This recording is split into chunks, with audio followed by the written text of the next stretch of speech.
Nalaman din ni Arya ang balitang ito sa pinakamaikling panahon. Nagpe-film pa rin siya ngunit biglang nakaramdam ng bagong uri ng kapangyarihan. Kaya noong final shooting, napakahusay niyang gumanap. Ang ganoong kagandahan at alindog ay walang kapantay, ang kanyang limelight ay direktang natabunan ng iba pang mga bituin. Bilang karagdagan sa kanyang napaka-epektibong pagganap, hindi ito malilimutan. Matapos ang lahat ng paggawa ng pelikula, masayang hinila niya pabalik si Allen.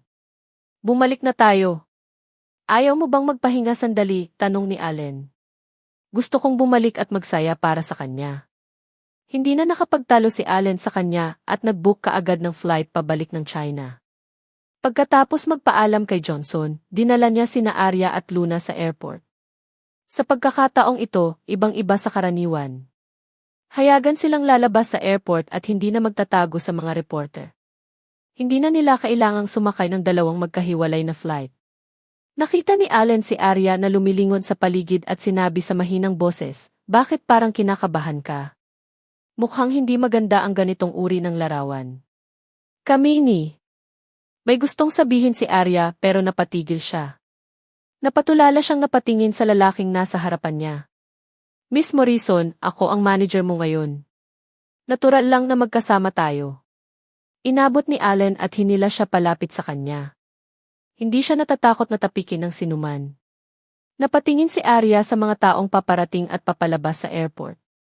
Hindi niya napansin ang mga reporter at gumaan ang pakiramdam niya. Desidido siyang naglakad pasulong ng ilang hakbang at hinayaang maglakad sa likuran niya sina Allen at Luna. Tahimik silang naglakad patungo sa waiting room. Hindi sila natatakot sa sinumang reporter na palihim na kumukuha ng litrato.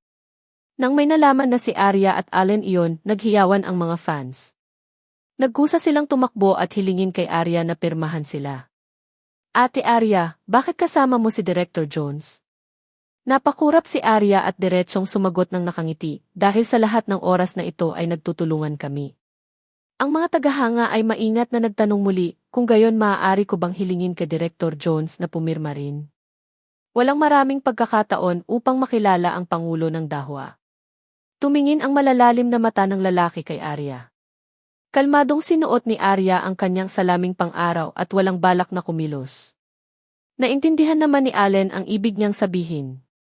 Walang magawa niyang kinuha ang panulat at pinirmahan ang kanyang pangalan. Pagkatapos ay tumingin siya kay Arya gamit ang kanyang malalalim na mata. Ginawa niya ang gusto niya. Masayang umalis ang mga fans. Lumapit si Arya kay Allen at sinabing, "Mas magandang magsuot ng sombrero at salaming pang-araw." Hindi man maitago ang kagwapuhan ng asawa, minabuti pang magsuot ng disgise. Napatingin si Allen sa pilyong iti nito at tumango ng mariin. Nasa harap at likod silang dalawa sa eroplano.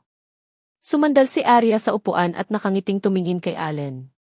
Ang pakiramdam na magkasama silang sumakay sa eroplano nang magkasama sila sa paliparan ang pinakakaraniwan at pambihirang kaligayahan para sa kanya. "Ano ang natitirang paglalakbay, Mr. Manager?" Ang award ceremony ng Angel Star bilang panauhin. Napapikit si Arya. Ang Angel Star Award ceremony ay ginanap isang beses sa isang taon sa industriya. Maraming maimpluwensyang artista ang dadalo. Kung bago ang bagyo, siguradong magiging sentro ng atensyon si Serena sa gabing iyon. Ngunit sa kanyang kasalukuyang estado, napakadaling magkamali. Inayos ni Allen na dumalo si Arya. Una, gusto niyang personal niyang maranasan ang pagtitipon ng mga superstar. Pangalawa, gusto niyang pasiglahin niya si Serena. Maliban doon, i-anunsyo niya sa araw na iyon na siya ang magiging manager ni Arya on the spot, kaya mabilis na tumaas ang kasikatan nito. Ang kanyang mga pagsasaalang-alang ay palaging ang pinakamasinsinang. Ngumiti si Arya at niyakap ang braso niya. Marahan siyang humiga sa kama, "Okay, makikinig ako sa iyo." Naririnig ni Allen ang pagod sa tono niya. Maingat niya itong tinakpan ng kumot. "Huwag kang mag-isip ng kung ano-ano. Magpahinga ka ng mabuti. Ako na ang bahala sa lahat." Gagawin niya ang lahat ng kanyang makakaya na humawak ng payong para sa kanya. Hinahabol ng domestic media ang balita ni Serena. Nang ipahayag ng mga dahwa na magsasagawa sila ng isang press conference, lahat ay nagbigay pansin sa kung ano ang nangyayari doon. Hindi May napansin na sabay na umuuwi sina Arya at Allen. Ang nakita at narinig ni Arya ay pawang mga baluktot na talakayan tungkol kay Serena. Matagal na niyang pinalaki ang lalaking iyon. Baka magkasama silang magsusugal at magdadroga. Anong malaking bituin? Asong babae. Hindi lamang siya nakakuha ng pagkakataon sa pamamagitan ng labag sa batas na relasyon, para sa lalaking iyon, nagpalaglag pa siya. Napakadumi niya talaga. Ang mga talakayang ito ay nagparamdam kay Arya na ito ay napaka-nakakatawa. Noong sikat ang mga celebrity, inaangkin nila na sila ay mga tunay na tagahanga. Kapag may mga chismis, agad silang magiging anti-fans. Sa mata ng mga taong ito, dapat palaging perpekto ang mga kilalang tao. Kung mayroong isang pagkukulang, ito ay walang awa nilang pupunahin, nabuburahin ang lahat ng mga nakaraang pagsisikap ng taong ito. Ang tila maliwanag at magandang bilog na ito ang talagang pinakamadilim sa mundo. Mga kilalang tao, naging paksa lang ng usapan pagkatapos ng kainan. Ang lahat ng kanilang pagsusumikap at pawis ay hindi maihahambing sa isang anonymous na thread na naipost online. Nakakalungkot na katotohanan. Napabuntong hininga si Arya at umupo sa kotse, nakasandal kay Allen. Magiging magaan lang ang pakiramdam niya kung hahawakan niya ito. Naramdaman ni Allen ang kanyang nararamdaman at hinawakan siya sa kanyang mga bisig. Ginamit niya ang init para aliwin ang kinakabahang puso ni Arya. We will be home soon. Magpahinga ka muna. Allen, gusto mo bang bumalik sa kumpanya para harapin ang balita? After the video conference, may plano na kami. Hahawakan ito ni Roll. Wala akong kailangang gawin. Ang kasuklam-suklam na paraan ng Skywings ay hindi katumbas ng kanyang oras. Kung gayon maaari ko bang puntahan si Serena? Nag-aalala ako sa kanya.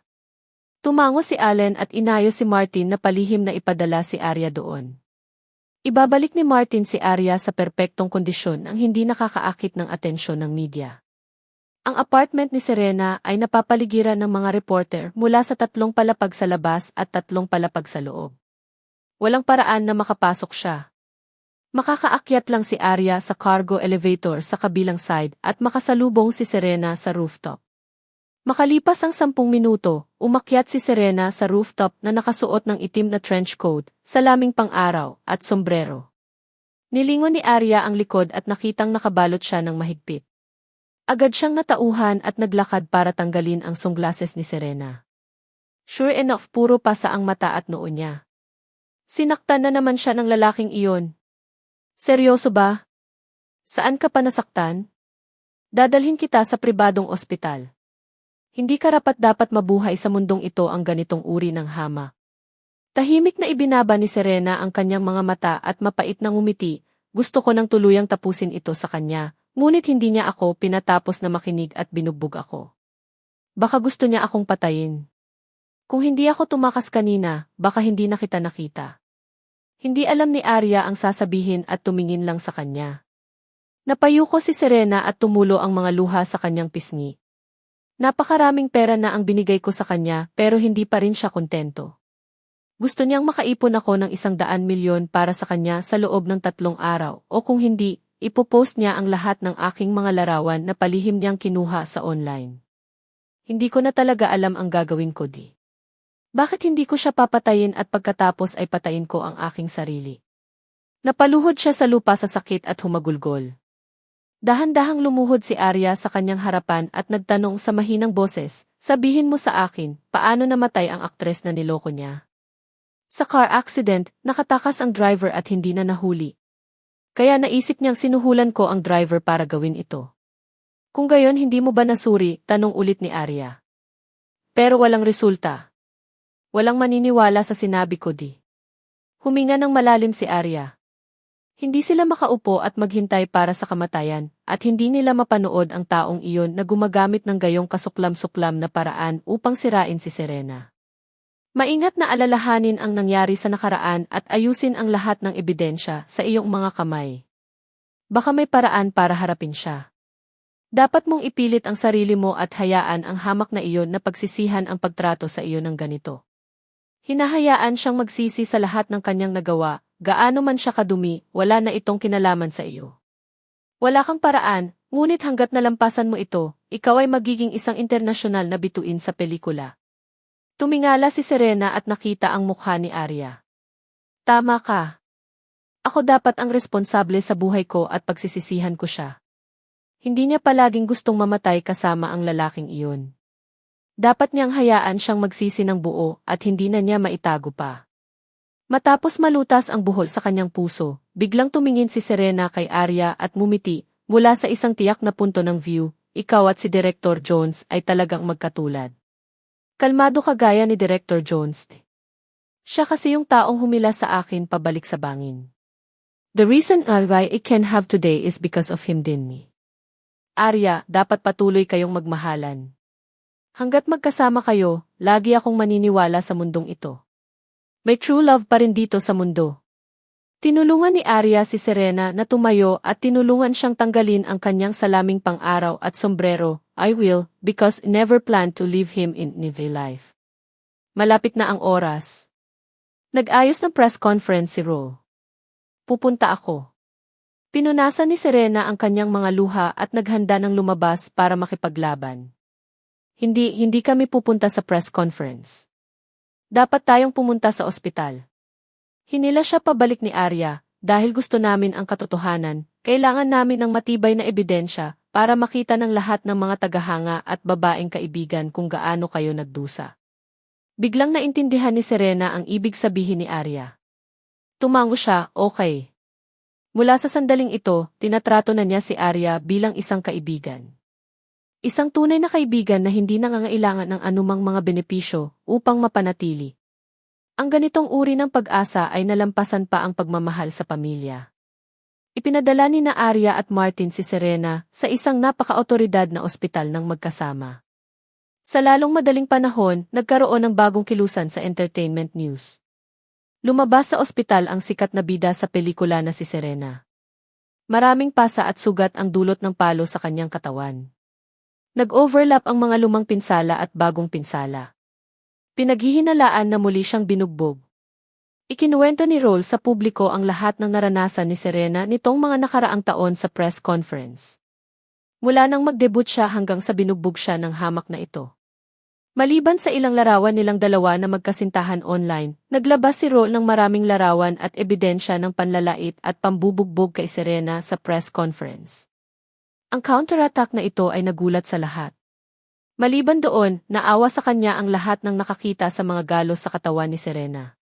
Sa loob ng napakaraming taon, tahimik niyang tiniis mag-isa, pero tinuturo pa rin siya ng ganito. Ang mali ay hindi si Serena. Mabilis na tumayo ang mga babaeng tagahanga. Hindi nila mapanood si Serena na namatay dahil sa online na karahasan. Serena, huwag ka nang umiyak. Tingnan mo, nagbago ang ihip ng hangin. Napaka-epektibo ng pamamaraan ni na Arya at Roll. Sa hinaharap, wala nang mang-aapi sa iyo.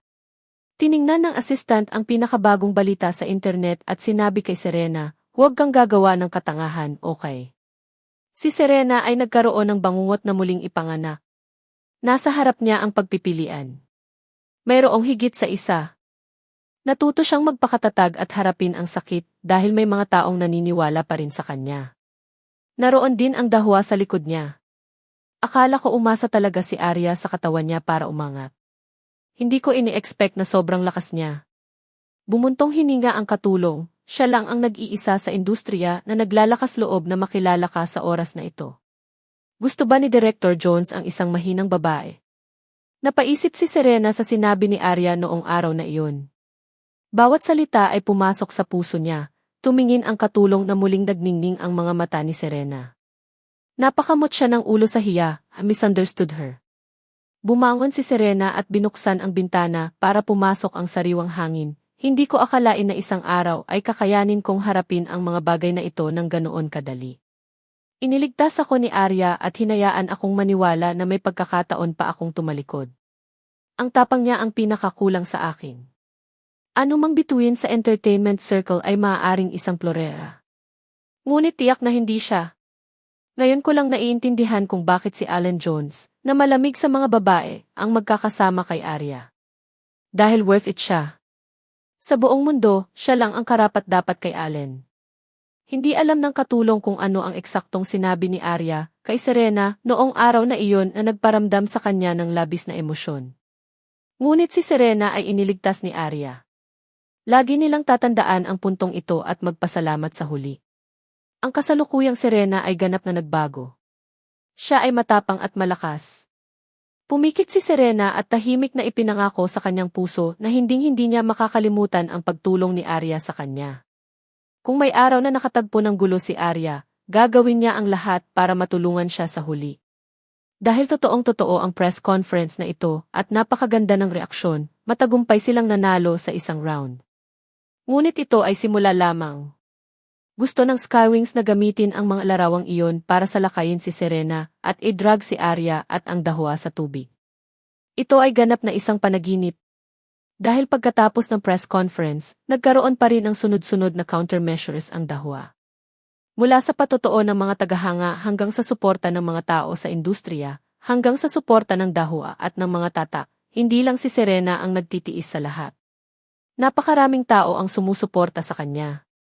Kung ikukumpara sa maruruming balita sa internet, hindi kayang labanan ng Skywings at ng hamak na iyon ang ganitong uri ng kapangyarihan.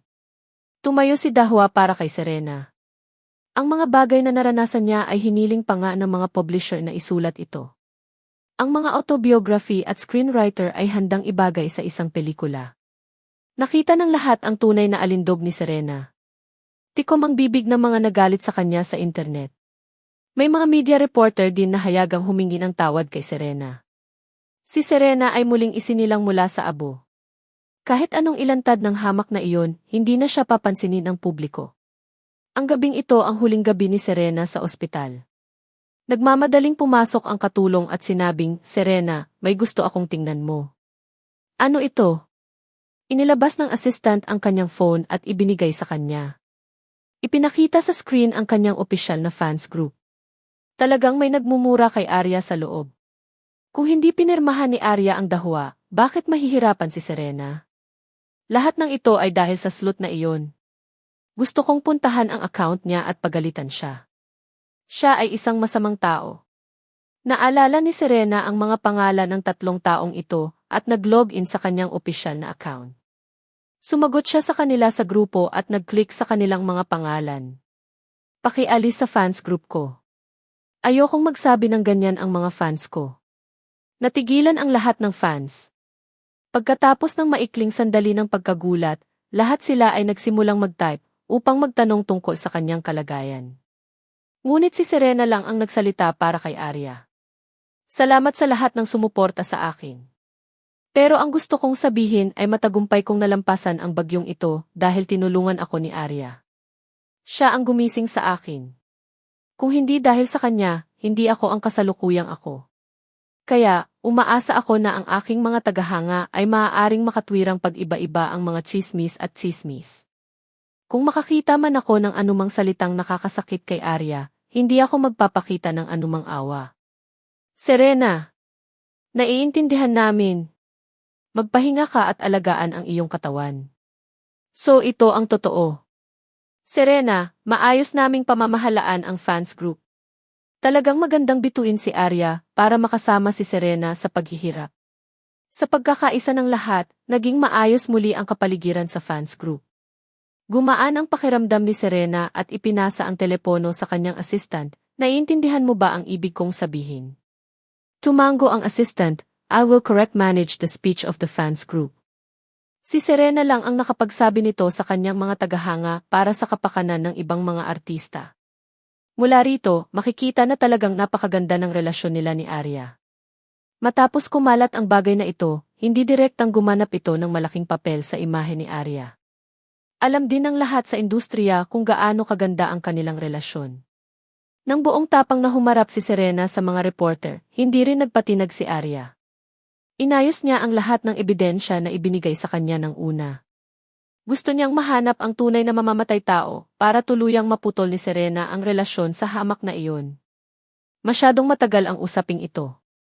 Maraming kahirapan sa pagsisiyasat. Nang matapos si Allen sa trabaho ay nakita niyang abala pa rin si Arya sa desk sa kabilang side. Lumapit siya nang may pag-aalala, marami ka nang naitulong sa kanya. Allen, sa tingin ko, kung hindi malaman ng hamak na iyon ang katotohanan ng araw na iyon, tatalikod siya at kakagatin muli si Serena. Kung gagamitin niya ang bagay na ito para saktan si Serena, magiging mahirap ang mga bagay-bagay. Walang maniniwala sa sinabi niya. Mahinahong sabi ni Allen at hinila si Arya sa kanyang mga braso. Hindi kita pipigilan na gawin ito, ngunit ang saligan ay dapat mong protektahan ang iyong sariling katawan. Tinatrato ko siya bilang kaibigan. Hindi ko siya kayang bitawan. Napangiti si Allen nang marinig iyon. Sige, papanoorin ko ito kasama mo. Nagkusa si Arya na halikan si Allen. Pagkatapos ay bumalik siya sa kanyang trabaho sa paghahanap ng mga pahiwatig. Kaya lang, ilang beses niyang tiningnan ang ebidensya, ngunit wala siyang nakitang mga pahiwatig. Ang kahina-hinala lang ay hindi dedikadong tao ang aktres na kinabit ng halimaw. Siya ay nakipag-ugnayan sa maraming lalaki sa pamamagitan ng pag-asa sa kanyang katawan. Matapos tingnan ni Allen ang impormasyon, sinabi niya kay Arya, sa totoo lang, hindi ang hinahanap natin ang katotohanan. Napatingin sa kanya si Arya nang may pagtataka, ngunit mabilis niyang naunawaan ang kahulugan ng pangungusap na ito. Naiintindihan ko. Hindi mahalaga kung paano namatay ang babaeng iyon. Ang mahalaga ay ang ginawa niya noon. Ang skumbag na iyon ang nagpahirap kay Serena. Oras na para tikman ang pakiramdam na nasasaktan. Kailangan lang nilang ipaalam sa hamak na iyon na ang pag-ibig niya sa loob ng maraming taon ay kalaguyo lang ng iba. Gusto nilang maramdaman niya ang pakiramdam na tinatrato siya bilang isang biro ng buong mundo. Dahan-dahang ipinulupot ni Allen ang mga braso kay Arya at bumagsak ang ulo nito sa liig nito. Ang ganitong pakiramdam ay hindi na kailangang ipaliwanag ng labis at naiintindihan ng kabilang partido ang kanyang mga iniisip. Ito ay ginawa sa kanya napakakomportable. Gusto ko talaga ang paraan ng pakikitungo namin sa isa't isa. Dahil kilala mo ako at kilala rin kita. Sapat na ang isang tingin para maintindihan ng isa. Dahil iyon ang kaso, gagantimpalaan kita ng mabuti. Napuno ng init ang kulay itim na mga mata ni Allen habang marahang hinawakan ang pisngi ni Arya. Ano ang gusto mong gantimpala sa akin? Tumagilid ang ulo ni Arya at tumingin sa kanya na may ngiti na puno ng kaligayahan.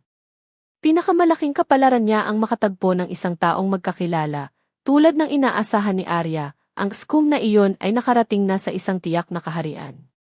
Talagang binabalangkas niya ang pagkamatay ng aktres noong taong iyon kay Serena at hiniling pa niya ang pamilya ng aktres na iyon na tumestigo. Pero hindi ito binili ng mga netizen. Ang mga matalik na larawan na ipinadala niya sa nakaraan ay malinaw na nakita ng lahat. Malinaw na boyfriend siya ni Serena. Bakit kailangan niyang maging malapit sa aktres na ito? Ang tanging paliwanag ay hindi lang siya hamak kundi manloloko. Bukod dito, kung talagang ginawa ito ni Serena, hindi niya kakayanin ang mga pambubugbog nito sa lahat ng oras. Kaya't ang lahat ay naghihintay upang makita kung gaano katagal ang hamak na iyon ay maaaring magpatuloy sa pagtalon na parang payaso.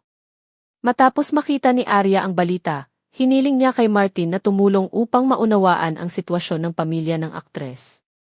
Gusto niyang malaman kung anong klaseng mentalidad ang mayroon sila kapag humarap sila sa media. Hindi na nagulat si Serena tulad ng dati dahil nakita na niya ang iniisip ng lalaking iyon. Ngumiti siya ng walang pakialam, ito ang tinatawag na pag-ibig. Nang marinig ito ni Roll ay bahagyang natahimik siya. Direktor, ang bagay na ito ay hindi nangangailangan ng kumpanya na pumasok para sa mga relasyon sa publiko. Napangiti si Serena. Nawala ang galit sa kanyang mga mata. Gusto kong makita kung paano niya tatapusin ito sa huli. Tumango si Roll. Bibigyan niya ng pagkakataon si Serena na harapin ito ng mag-isa, ngunit naghanda siya ng emergency plan. Maaari siyang magsimulang lumaban anumang oras. Matapos matanggap ni Arya ang tawag ni Luna, binuksan niya ang ihi at ngayon ay bino-broadcast ang panayam ni Diego, ang scum. Kasalanan ko kung minahal ko si Serena, pero lahat tayo ay may mga sandali na nawalan tayo ng kontrol sa ating mga emosyon. Sa napakaraming taon, araw-araw ko siyang kaharap at nasasaktan din ako. Ni hindi mo alam kung gaano siya kabisyo. Nag-cheat talaga ako after marriage, pero minsan lang. Alam kong hindi ko maantala ang dalawang babae, kaya pinili kong makipaghiwalay kay Serena. Ngunit sumang-ayon siya sa ibabaw, ngunit sinuhulan niya ang isang driver ng truck at pinatay si Jada. Tatlong tao ang umupo sa tabi ni Diego. Lahat sila ay pamilya ni Jada. Nang marinig nila ang sinabi ni Diego, lahat sila ay nagpakita ng galit na mga ekspresyon na para bang ipinaglalaban nila ang kamatayan ni Jada. Lumuhod si Diego sa harap nila sa sakit, kasalanan ko lahat. Gayunpaman, nang magkatinginan ang pamilya ni Jada, agad na tumayo ang kuya ni Jada at gumawa ng isang bagay na hindi inaasahan ng sinuman. Nagtaas siya ng braso at sinuntok si Diego. Biglang umagos ang dugo sa gilid ng bibig ni Diego. Agad silang binatukan ng mga reporter. Pumunta kami dito ngayon para makita kung gaano ka kawalang hiya. Inaamin ko na kasama mo noon ang kapatid ko, pero may asawa ka na noon. Siya ang may bahay ng pamilya ng iba. Matapos sabihin ang mga salitang ito, lahat ng mga miyembro ng pamilya ni Jada ay may sakit na ekspresyon sa kanilang mga mukha. Sa kabuuan, hindi kayo biktima ni Jada. Umalis na siya sa loob ng napakaraming taon, ngunit ang mga bagay na nagawa niyang mali ay palaging nakakasakit kay Serena. Tuwang-tuwa ring tumayo ang ama ni Jada, isang magandang babaeng bida na nabugbog mo ng ganyan, tao ka pa ba? Nang dumating ang hamak na ito sa aming pamilya, alam namin na ang bagay ay napakaseryoso na. Sa katunayan, may isa pang sikreto sa likod ng pagkamatay ni Jada. Maliban kay Diego, nagkaroon din siya ng lalaki.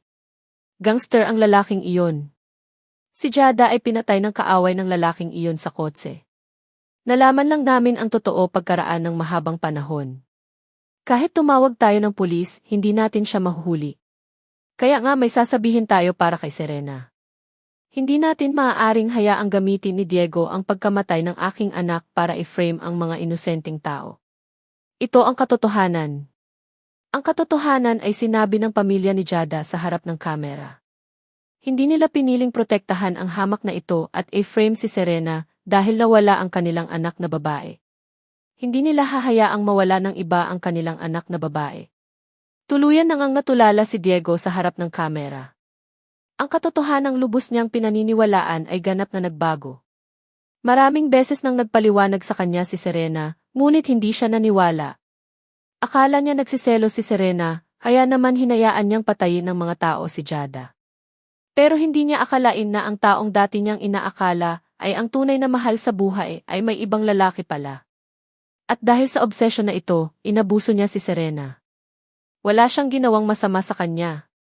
Sa halip, paulit-ulit niya itong sinaktan. Bakit? Bakit ganito ang pakikitungo sa kanya ng langit? Bakit pa talaga inosente si Serena? Anong klaseng ugali ng hayop ang ginawa niya? Walang panahon si Diego na pakialaman ang mga reporter na kumukuha ng litrato sa kanya. Ang kanyang espiritual na mundo ay ganap na gumuho at siya ay lumuhod sa lupa sa kalungkutan at pagkabigo.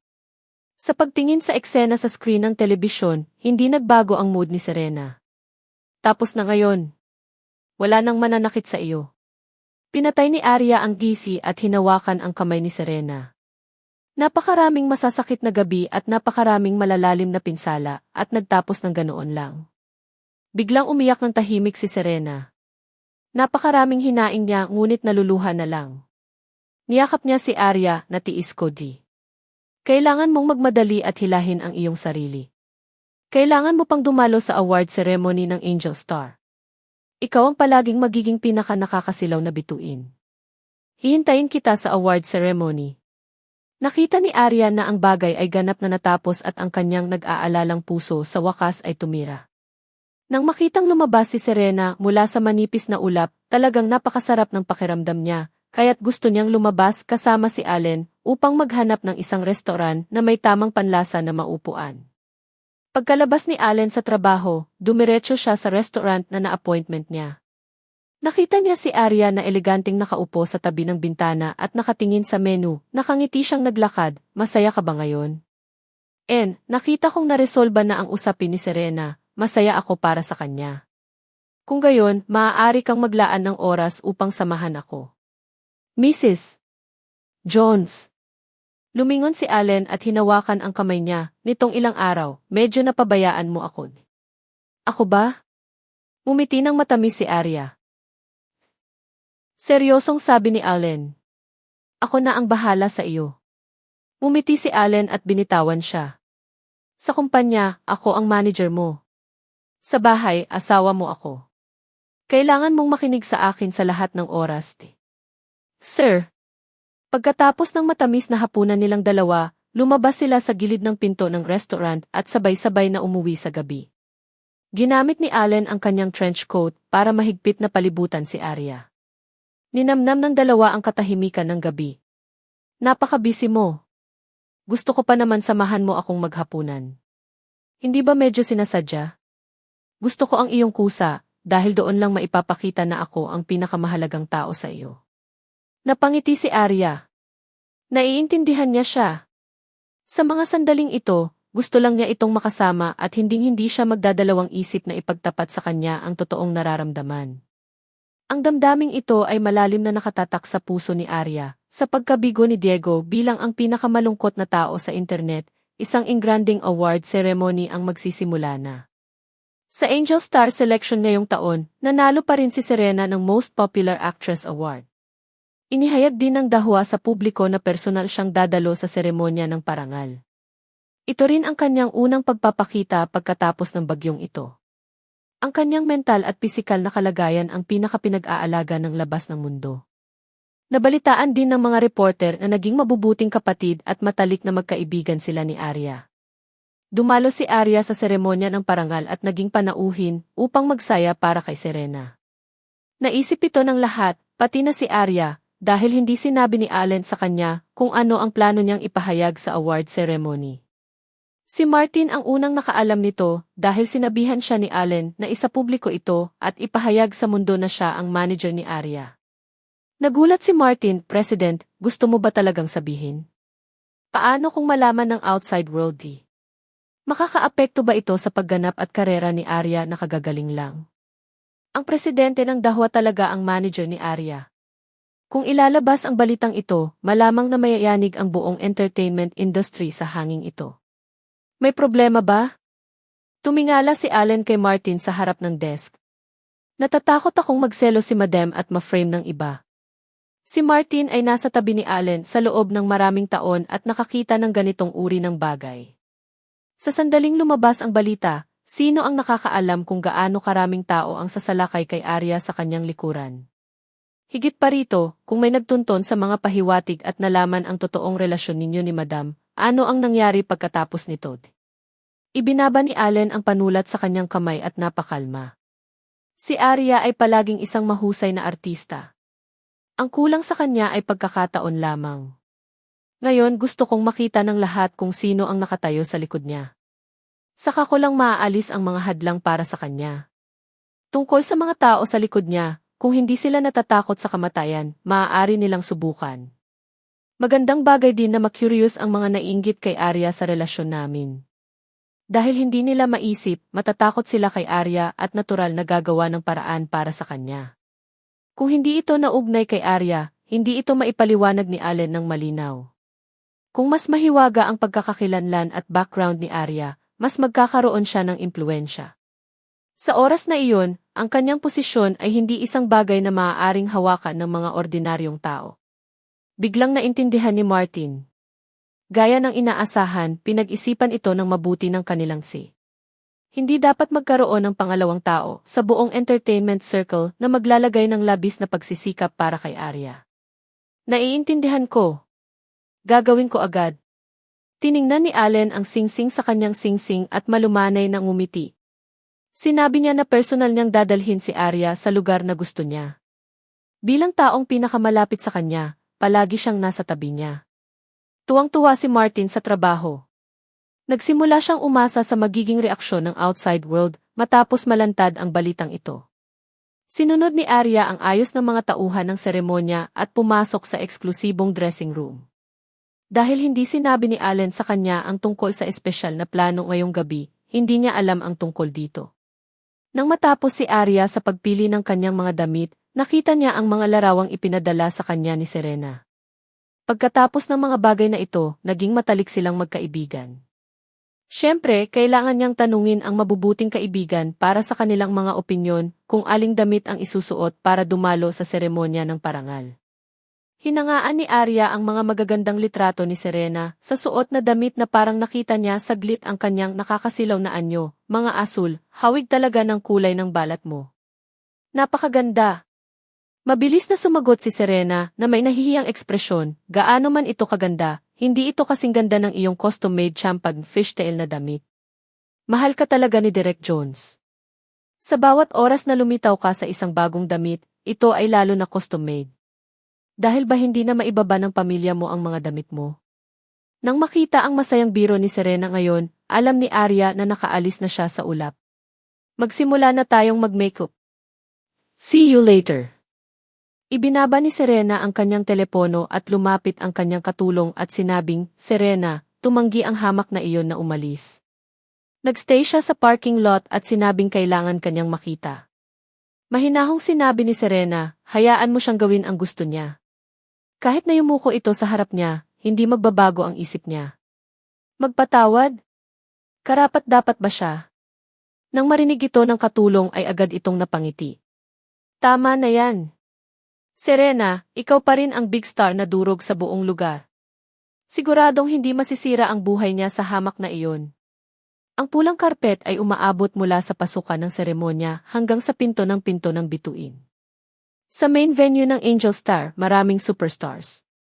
Si Arya ay dumalo sa gayong ingranding seremonya sa pangalawang pagkakataon pagkatapos ng kanyang pagbabalik. Sinuot niya ang damit na iyon at dahan-dahang bumaba ng sasakyan. Ngumiti siya ng matikas sa kamera. Hindi siya pupunta sa entablado para tumanggap ng parangal ngayon. Sa halip, magiging panauhin siya at panoorin ang mga senior actor sa entertainment circle na tinatanggap ang kanilang kaluwalhatian. Noong una, gusto ni Arya na maging low profile at gawing maganda si Serena. Gayunpaman, hindi niya kayang talunin ang kahilingan ni Allen. Isinuot niya ang fishtail evening dress na kaka-import lang mula sa ibang bansa. Kasama ang isang maikling puting jacket, ang kanyang estilo ngayong gabi ay napakaganda. Pagkatapos noon ay bumaba na rin ang sasakyan si Serena. Magkatabi sila ni Arya at sinabi sa boses na tanging naririnig lang ng kabilang partido, itong jacket mo ay icing on the cake, mas maganda ang ugali mo. It's the manager's arrangement, gumiti si Arya. Nako, napakasarap ng lasa niya. Ngunit iba ang nararamdaman ni Arya sa kanyang puso. Lahat ng suot niya ngayong gabi ay personal na pinili ni Allen. Bilang isang panauhin, tila siya ay naglagay ng labis na pagsisikap na magsuot ng ganitong uri ng kagamitan. Marahil ay nagkaroon siya ng hindi inaasahang pag-aayos. Itinaas ng host ang kanyang boses at sinabi sa lahat, mga kaibigan, mangyaring tingnan ang kabilang dulo ng red carpet ng magkasama. Lumitaw na ang dalawang magagandang babaeng bituin. Sila ay mga artista mula sa Dahwa, Serena at Arya. Nakatutok lahat sa kanila ang mga kamera at flashlight. Si Arya at Serena ay magkahawak kamay. Gayunpaman, isang figura ang biglang sumugod sa kanilang harapan. Diego! Sigaw ng isang reporter at sumugod ang mga security guard para protektahan sila. Sa hindi inaasahang pagkakataon, hindi sinaktan ni Diego si Serena, kundi lumuhod sa harap ng lahat. Ang biglaang sitwasyong ito ay masasabing pinakahuling balita. Hindi kaya pagkatapos ng maraming beses nasaktan si Serena, gusto pa rin niyang hilingin dito na magbago ang isip nito. Binahaba ang utak niya. Bakit siya gagawa ng walang hiyang aksyon? Walang nagawa si Arya. Nakatayo lang siya sa gilid at tumingin kay Serena. Kailangan niya ng oras. Si Serena ay nakasuot ng asul na mahabang damit na may mahabang buntot na nilagyan ng mga sirang brilyante. Sa ilalim ng liwanag, siya ay kaakit-akit at gumagalaw. Kasabay ng makeup sa kanyang mapupulang labi ngayong gabi, pagkatapos maingat na magbihis, tiyak na siya ang Star Glory Queen. Ngunit ang gayong marangal na babae ay talagang binubuli ng ganoong uri ng hamak na paulit-ulit. Tinanong na ni Diego ang mga tauhan kung anong oras papasok si Serena mamayang gabi at hinihintay na siya rito na magkukunwaring fan. Serena, nagkamali ako. Patawarin mo ako, hindi ako tao. Isa akong bastard. Lumuhod si Diego at sumigaw. Dahan-dahang ibinaba ni Serena ang kanyang ulo at malamig na tumingin sa kanya, bumangon ka. Napatawad mo na ako. Hindi ka karapat-dapat na patawarin kita. Please wag mo nang guluhin ang buhay ko. Ako, si Serena Hicks, ay isang babaeng hindi mo kayang mahalin. Ngumisi si Serena, ang tanging dahilan kung bakit ayoko nang balikan ang nakaraan ay dahil sa iyo. Please mawala ka. Dahil mahal na mahal mo si Jada, patuloy mong gustuhin siya. Ayokong may kinalaman sa'yo. Ang buhay ko ay mahalaga. Ayokong sayangin ang oras ko sa'yo. Hinila ni Serena ang kamay ni Arya sa tabi niya at tumalikod para sabihin kay Diego, kung patuloy mo akong guguluhin, ay dedemanda kita sa pamamagitan ng legal na paraan. Pakiusap, ingatan mo ang iyong sarili at huwag kang mamuhay ng kasuklam-suklam. Nakita ng mga reporter ang ganting atake ni Serena. Siya ay maganda at matikas na parang reyna. Iniwasan niya ang hamak na minsang nagpadilim sa kanyang buhay nang hindi lumilingon. Tuwang-tuwang hinawakan ng host ang mikropono at taos-puso siyang natutuwa para kay Serena na muling mapagtatagumpayan. Ito ang pinakamagandang hitsura ng isang babae. Siya ay may tiwala at mapagmataas. Yung mga taong hindi worth her effort dapat sipain ng malayo. Ang lahat ba ay nabigla kay Serena tulad ko? Ngayong gabi ay sabay silang naglakad ni Arya sa red carpet. Hindi sila magkasintahan kundi totoong matalik na kaibigan. Pakipirmahan. Nakaluhod pa rin si Diego sa lupa, ngunit hindi na muling babalik si Serena para tingnan siya. Nagkaroon siya ng magandang kinabukasan at buhay. Siya ay isang magandang international movie star.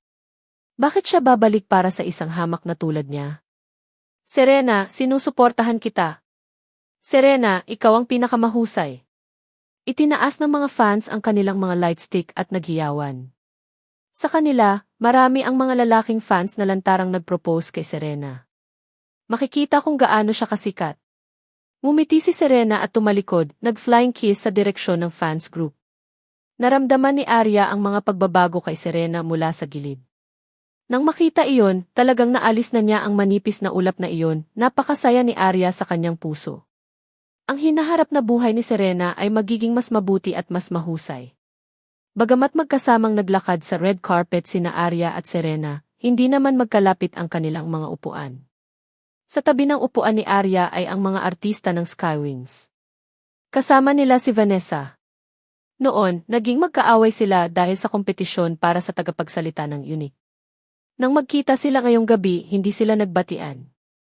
Bilang sikat na babaeng bituin ng Skywings, nanalo si Vanessa ng ilang mga parangal. Nilampasan niya si Arya ng mayabang at laging gustong ihagis ang tropeo sa kanyang harapan.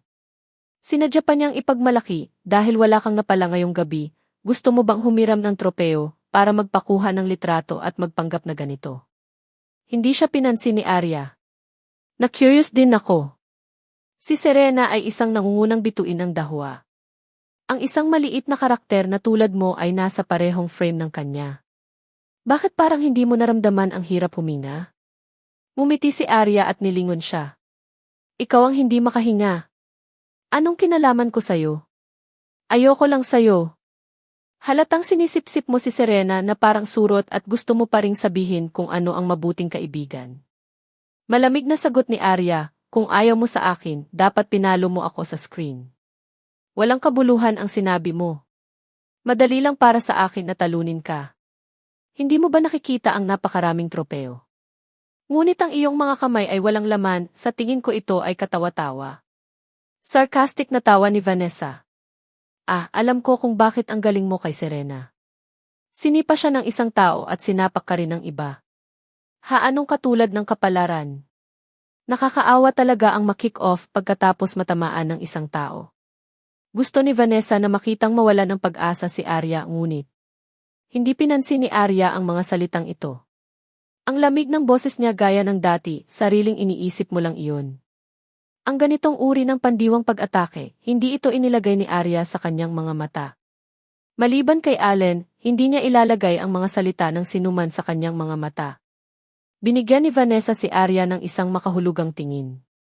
Parang naisip din niya na minamaliit niya si Arya.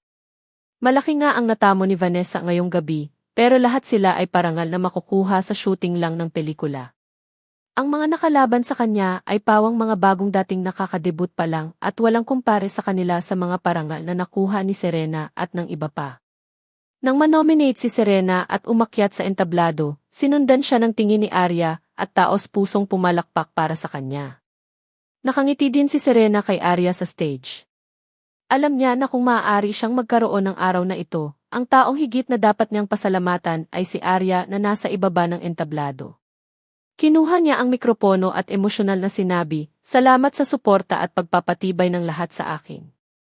Ang aking mga kamakailang karanasan ay halos hindi ko kayang harapin ang aking hinaharap na buhay. Ngunit mayroong isang tao na humila sa akin pabalik kapag ako ay nasa aking breaking point." Tumingin siya kay Arya at biglang bumagsak ang kanyang mga luha. Ang ganitong pakiramdam ay naiintindihan lamang ng mga tunay na nakaranas nito. Naisip kong magpakamatay ng maraming beses at gusto kong mamatay at iwasan ang lahat, ngunit iniligtas ako ni Arya mula sa gitna ng whirlpool. Sinabi niya sa akin na dapat kong pahalagahan ang aking buhay. Kung hindi dahil sa kanya, wala nang Serena ngayon. Salamat sa aming kumpanya, salamat sa lahat ng mga taong sumusuporta sa akin at tumulong sa akin. Mas magsisikap ako at matutugunan ko ang iyong mga inaasahan sa akin. Itinaas ni Serena ang tropeo sa entablado. Si Arya ang unang nagpalakpakan para sa kanya at pagkatapos ay napuno ang buong bulwagan ng dumadagundong na palakpakan. Talagang nakaka-touch ang award ceremony ngayon. Nang makita muli na ni Serena ang pagsasama-sama, naniniwala ako na maraming mga tagahanga na nagmamahal sa kanya ay labis na nasasabi. Ang susunod na espesyal na programa ay ang imbitahan sina Arya at Serena, ang pares na ito ng mabubuting kaibigan, na maghandog ng mas magandang kanta sa lahat. Invite them to prepare first. Maghintay at tingnan ang lahat. Natanggap ni Arya ang paunawa ng organizer mula sa simula. Maaaring may ganoong arrangement, kaya napagkasunduan na niya ang katalog ng kanta kay Serena. Sa patnubay ng staff, naglakad siya sa backstage. Hindi man siya profesional na mang-aawit, upang ipagdiwang ang muling pagsilang ni Serena, handa siyang umakyat sa entablado para sa kanya. Nang makakuha sila ng sapat na palakpakan at atensyon, mabangis na sumulyap si Vanessa sa likuran ni Arya. Pagkaalis niya, lumakad din siya ng ilang oras. Matapos mailabas ang susunod na dalawang parangal, sabay na naglakad sina Serena at Arya sa entablado sa ilalim ng kaibahan ng musika. Magkatabi sila, ang taas at magandang mukha na kinuha nila ang naging pinakamagandang eksena. Sa inaasahan ng lahat, sunod-sunod nilang kinuha ang mikropono. Umalingaw-ngaw ang kanta sa buong hall kasabay ng musika. Malumanay ang boses ni Serena at malinis ang boses ni Arya. Ang ganitong uri ng kombinasyon ay ginawa ng mga tao na isawsaw ang kanilang mga sarili sa musika at hindi magawang palayain ang kanilang mga sarili, kaya hindi lang sila magaling umarte, magaling din silang kumanta. Sa sandaling ito, sa opisina ng Pangulo ng Dahwa, tiningnan ni Allen ang magandang figura sa screen, hindi mayalis ang kanyang tingin. Ang kanyang asawa ay syempre napakahusay. Napakahusay niya sa lahat ng aspeto, ngunit ito rin ang unang pagkakataon na narinig niyang kumanta si Arya. Naantig din siya sa kantang ito. "President, gusto mo bang makausap si Derek Roll tungkol sa paggawa ng record ni Madam?" "Hindi." Tumanggi si Allen ang hindi nag-iisip. "Tonight is a special case. Kaya niya lang akong kantahin mag-isa mula ngayon." Hindi nakaimik si Martin. Dinyang ni Allen ang number ni Roll. "Maaari ka nang magsimula ngayon." Agad namang sumagot si Roll, "Okay, President." Sumandal si Allen sa sofa at nanatiling nakatingin sa mukha ni Arya sa screen. Kahit anong tingin niya sa kanya, gusto niya ito. Napangiti siya. Siguro maaari niyang talagang isaalang-alang ang pagbibigay sa kanya ng isang tala bilang isang souvenir. Itinulak ng kanilang koro ang seremonya ng parangal sa kasukdulan nito. Nang matapos silang magkasama, isang figura ang biglang sumugod sa entablado at itinulak si Arya sa hagdan, sa ibaba. Dahil aalis na si Arya sa stage at manipis ang heels ng high heels niya, naitulak siya pababa ng hagdan sa ilalim ng stage nang hindi siya handa. Nag-react si Serena at gusto niyang hilahin si Arya pero sumablay siya. Sa harap ng lahat, gumulong si Arya pababa ng hagdan. Nataranta ang buong audience. Agad na tumakbo ang lalaking sumugod sa stage sa fans group sa kabilang side ng stage. Parang pamilyar na pamilyar siya sa dibisyon ng entablado. Sinugod din siya ng mga security guard. "Arya." Tinulungan ni Serena si Arya na tumayo at mahinang tinawag ang kanyang pangalan, "Arya, kumusta ka na?" Bahagyang nabawasan din si Arya sa pagkabigla. Binuksan niya ang kanyang mga mata at tumingin kay Serena. I'm fine. Nag-aalalang inalalayan siya ni Serena at inalalayan sa upuan kasama ang ibang tauhan. Agad na pumunta at tumawag ng ambulansya. Sigaw ni Serena sa staff dahil napansin niyang hinihila na ni Arya ang palda niya mula nang mahulog siya. Malinaw, may sinusubukan siyang itago. Huwag. Hulihin mo na lang siya. Ayos lang ako. Hinila ni Arya ang kamay ni Serena at sinabing.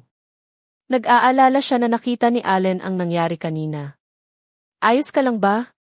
Bumalik ang tingin ni Serena sa stage at pabalik-balik ang tingin sa braso ni Arya. Huwag kang mag-alala.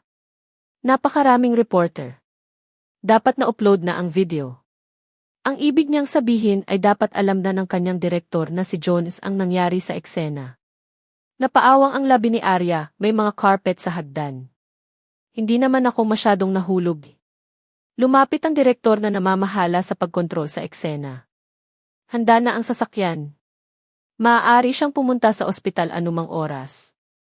Umiling si Arya, okay lang talaga ako. Medyo masakit ngayon. Maayos na ang pakiramdam ko ngayon. Hindi na kasing tindi ng dati ang sakit. Okay. Kung may kailangan ka, sabihin mo sa amin anumang oras. Muling nakipag-usap ang direktor sa host at iniwan ang dalawang staff na tumabi kay Arya. Bumalik sa entablado ang host at nag-host ng award ceremony. Gayunpaman, ang eksenang nangyari ay naitala at naipost online. Sa kabilang banda, nahuli rin ng mga security guard ang nagpatumba kay Arya sa stage. Isa siyang maitim na binata. Nanatiling nakayuko ang kanyang ulo at napakadiin ng kanyang ekspresyon. Sabi niya fan mo daw siya. Sumugod lang siya sa stage kasi emotional siya nung nakita kanya. Sinabi ni Luna kay Arya ang sinabi ng lalaki, siya ay menor de edad kaya tinuruan siya ng taong namamahala sa security team at hinayaan siyang umalis.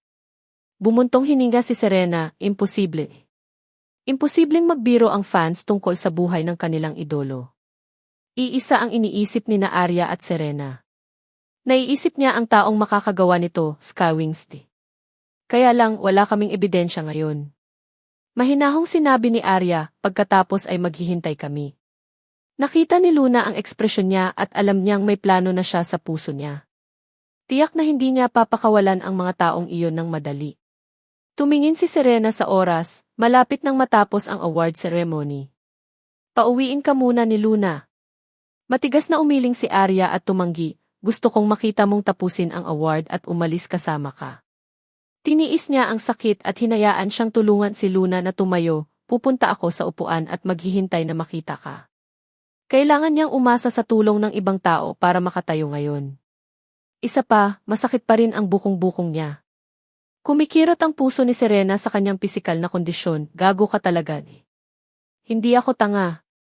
Alam niyang kung babalik siya sa ganito, tiyak na ipapadala siya ng makonsiderasyong asawang iyon sa intensive care ward at susuriin siya mula ulo hanggang paa. Tatanggihan pa niya ang maraming trabaho para sa kanya. Ayaw niyang maging pasanin niya at ayaw niyang mag-alala siya. Mag-aalala si Allen. Biglang natauhan si Serena. Sa puso ni Arya, walang maihahambing kay Allen. Lagi na lang ba siyang ganito? Tanong ni Serena kay Luna. Tumango si Luna, nasanay na ako. Nagpalitan ng tingin sina Serena at Luna. Nakakainggit talaga ang ganitong uri ng damdamin. Pagkabalik ni Arya sa kanyang upuan, lahat sa harap at likod ay nagtanong sa kanya kung kumusta siya. Ang ekspresyon lang ni Vanessa ang iba. Medyo matagumpay pa ang ngiti niya. Napansin ito ni Arya. Marahil ay hindi naintindihan ni Vanessa ang kanyang estilo ng paggawa. Hanggat ito ay isang tao na nag-udyok sa kanya, ito ay pinakamahusay na magkaroon ng isang pangunawa na maaari nilang tiisin ito. Kahit suportahan siya ng Skywings, hindi ito pakakawalan ni Arya. Ilalabas na sana ni Roll ang press release nang makita niya ang video na inilabas ng reporter. Si Arya ay itinulak palabas ng entablado ng isang masigasig na tagahanga. Hindi man lang naisip ni Roll. Dumiretso siya sa opisina ni Allen. Pagpasok niya, nakita niya si Martin na nakatingin sa kanya. Sa kanya naramdaman ang lamig sa buong opisina. Galing lahat kay Allen. Napakalamig ng titig niya na ikinasakal ng mga tao. President, gusto mo bang ilabas kaagad ang press release? Ipadala ang press release. Hinubad ni Allen ang kanyang coat mula sa hanger at pumasok sa elevator. Sa oras na ito, sina Roll at Martin ay may ilang distansya sa likuran niya. Masyadong nakakatakot si Allen ngayon. Nag-aapoy ang buong katawan niya sa galit. Natakot si Arya na mag-alala siya, kaya tiyak na sasabihin niyang ayos lang siya. Alam niyang ayaw nitong nakikita siyang nagagalit ng sobra. Kaya, nagtitiis siya para sa kanya. Kilalang-kilala niya si Arya. Hanggat nakikita niya ang mga mata nito, maunawaan niya kung ano ang iniisip nito. Sa ngayon, tiyak na kailangan niya ito ng husto. Puti ang mga kamay ni Allen sa ilalim ng manggas ng kanyang suit. Pinakamabuting huwag ipaalam sa kanya kung sino ang naglalaro. Ang kanyang ilalim na linya ay hindi nagpapahintulot sa sinuman na yurakan siya. Nagkagulo ang mga tao at ang seremonya ng parangal ay napilitang magpahinga ng 15 minuto. Papunta na sana si Serena sa lounge para mag-makeup nang marinig niyang may nag-uusap sa katabing kwarto na itinumba si Arya. Sino ang gumawa nito? Hindi mahalaga kung sino ang gumawa nito. Tama na basta ang resulta ay nagpapasaya sa amin. Actually, nakita lang namin ng manager ko na lumabas minsan si Vanessa from Skywings. Saan siya nagpunta? Anong ginawa niya? Hindi ko alam. Kung sinuhulan niya ang isang tao at gumawa ng isang bagay sa oras na iyon, sino ang makakaalam? Sa tingin ko ang Skywings ay lalaban sa mga dahwa. Panoorin natin ang palabas. Bang! Itinulak ni Serena ang pinto at pumasok. Nang makita siya ng ilang taong orihinal na nag-uusap, tumahimik silang lahat. Kanya-kanya nilang kinuha ang kanilang mga makeup bag at naghanda ng umalis. Sino ang hindi nakakaalam ng relasyon ni Serena at Arya ngayon? Sino ngayon lang nakakita? Ang kanilang mga mata ay malikot at lahat sila ay mukhang problemado. Nagbubulungan lang sila sa likod at sinong mag-aakalang maririnig sila ni Serena. You guys should know about the background of the Dahwa, right? Tapusin mo ang iyong mga salita, kung hindi walang makakaalis. Malamig na sigaw ni Serena. Hindi niya madaling binitawan ang anumang kahina-hinalang pahiwatig. Kami ni. Hindi sila naglakas loob na guluhin si Serena, at nasabi lamang sa kanya ang lahat ng kanilang nakita. Ang isa sa kanila ay tumingin sa kanya at sinabing, ako at ang aking manager ang nakakita nito. Pinilit ni Serena ang sarili na magtiis. Parang walang nangyari, naglakad siya papunta sa upuan ni Arya. Alam ko kung sino ang gumawa nito. Gulat na napatingin si Arya sa kanya at nakitang bahagyang nagtaas baba si Serena at tumingin kay Vanessa sa tabi ng una. Naunawaan ni Arya at nakipagtulungan sa pagtatanong, sino? Nakausap ko lang si Director Jones. Pumirma ka lang sa dahwa at nangyari ang ganitong uri ng aksidente. Tutulungan ka ng kumpanya na malutas ang problema. Sinabi rin ni Director Jones na gusto niyang magbigay sila ng paliwanag kung hindi, huwag na kayong makihalubilo sa entertainment circle. Hindi mahirap para sa mga dahwa na ipagbawal ang isang artista. Pagkatapos sabihin iyon, lumingon si Serena kay Vanessa at nakangiting sinabi, ang damit ni Miss Vanessa ngayon ay madaling makilala. Hindi ko maintindihan ang sinasabi mo. Umubo ng ilang beses si Vanessa at sobrang gulong-gulo ang ekspresyon niya. May nagsabi sa akin ng personal. Nakita niyang umalis ka sa kalagitnaan para makipagkita sa isang tao. Huwag mong sabihin sa akin. May magsusuot ng kapareho mong damit ngayong gabi. Pabalik-balik ang pagkuyom ng mga daliri ni Vanessa habang iniisip ang mga sinabi ni Serena sa kanyang puso. Sa isang kisap mata, ipinakita niya ang isang walang pakialam na ngiti. Ganun ba? Saka alam mo ba kung sino ang nakilala ko? Hindi ba ako pwedeng lumabas para huminga? Siguradong wala silang ebidensya. Kahit na sila, basta matigas ang ulo niyang tumanggi na aminin, wala silang magagawa. Si Serena ay isang matandang lalaki sa industriyang ito. Matapos ang napakaraming taong karanasan, nakita niya sa isang sulyap ang maliliit na iniisip ni Vanessa. Kaagad, sinulyapan niya ang huli ng hindi nag-iiwan ng bakas. Nagkataon namang nakita niya ang trophy na inilagay niya sa kanyang paanan. Pinihit niya ang kanyang bukong-bukong at sinipa ito. Diretsyong ibinuhos sa paa ni Vanessa ang tropeo.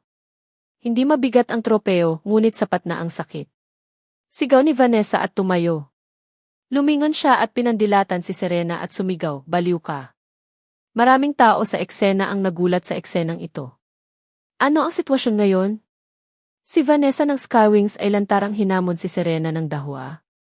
Siya ba, isang hindi kilalang celebrity, ay nangahas na hamunin si Serena na isang international movie star. Agad namang inutusan ng direktor na namamahala sa venue ang kamera na baguhin ang posisyon nito at putulin ang segment na ito. Hindi ito nakaapekto sa live broadcast ng award ceremony. "Serena, huwag mo akong guluhin." Nang sumigaw ng ganito si Vanessa, mas natulala ang lahat. Hindi nila alam kung ano ang eksaktong nangyari pero biglang bumangon si Vanessa at pinuntirya si Serena. Ano kaya ang magiging reaksyon ni Serena? Diretso siyang tumayo at itinaas ang kamay para sampalin si Vanessa. Mahinahon siyang umupo sa upuan niya na para bang hangin lang si Vanessa. Sinaktan ni Serena si Vanessa. "Ikaw." Galit na tinitigan siya ni Vanessa na parang gusto niyang butasin ang mukha. Pero paanong hindi makakasundo ang isang celebrity na ka-level ni Serena? Siguradong may nagawa siya na karapat-dapat na bugbugin ni Serena sa harap ng lahat. Isa pa, nakita rin ng lahat si Vanessa na nagsabi ng mga masasamang salita kay Serena sa harap ng lahat.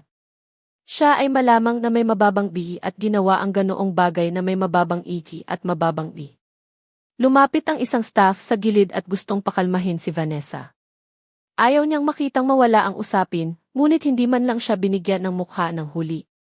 Tinulak niya ang mga tauhan at sinigawan si Serena. "Third-rate actress lang si Arya. Bakit mo siya pinoprotektahan ng ganito? Sabihin mo ulit." Masungit na sigaw ni Serena. Napilitan si Vanessa na walang gawin. Napakaraming tao ang nanonood. Kung hahayaan na lang niya ito, paano siya makakasurvive sa entertainment industry in the future? Saan nila inilagay ang mukha ng mga Skywing? Sabi ko third-rate actress si Arya. Anong meron? Mali ba ako? Kahit na pumirma siya sa dahwa, hindi nito mababago ang katotohanan na pinagbawalan siya ng Skywings. She's trying to curry favor with you just to hype you up. Maraming tao ang nakarinig ng mga salitang ito na lantarang kinutya ni Vanessa si Arya.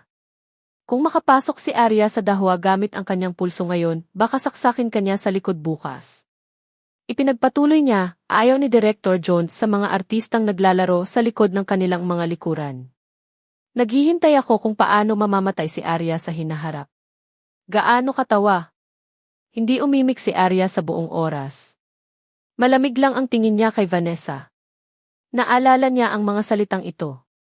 Nang hayagang kinutya ni Vanessa si Arya, nagsimula ng kumilos ang mga dahwa.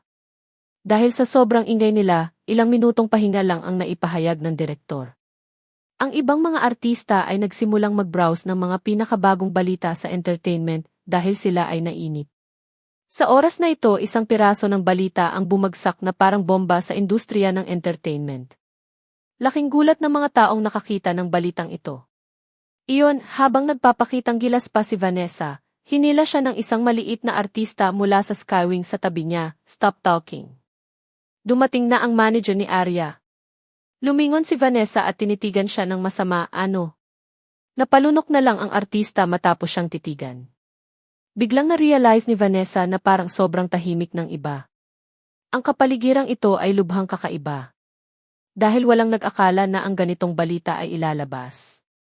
Bukod dito, ito ay ganap na maaasahan. Ito ay isang pampublikong pahayag na ginawa ng Dahwa Secretariat Department. Tiyak na hindi ito magiging mali. May mali ba? Ang swerte talaga ni Arya.